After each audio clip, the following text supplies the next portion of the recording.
core memory ng ilan, lalo na ng mga millennial, ang Meteor Garden. Pati na si Shan Chai, ang papel ng Taiwanese star na si Barbie Hsu. Sa kanyang biglang pagpanaw, ang ilang fans may throwback tribute. Yan ang report ni Aubrey Carampel. Ang locker na ito hugi sa sakyang mesa na ito sa isang cafe.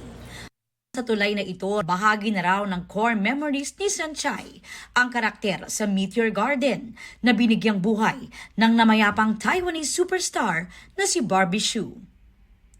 Dahil kasing edad ni Ched Oliva si Barbie, malalim daw ang hugot niya sa serye.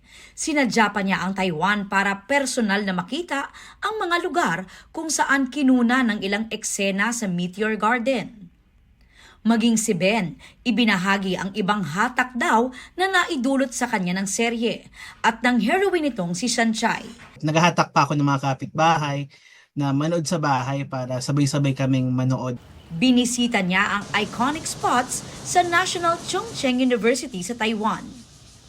Ayan si Barbie Hsu. Oh my God! Pero si Victoria Pendatun, minsan na niyang nakita si Barbie sa isang fine dining restaurant. Of course. Oh my God.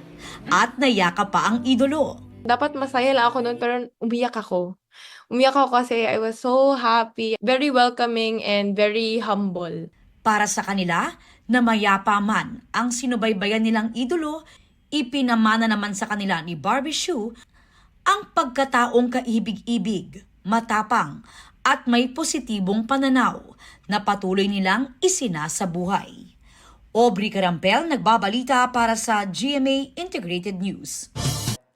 Huwag magpahuli sa mga balitang dapat niyong malaman. Mag-subscribe na sa GMA Integrated News sa YouTube.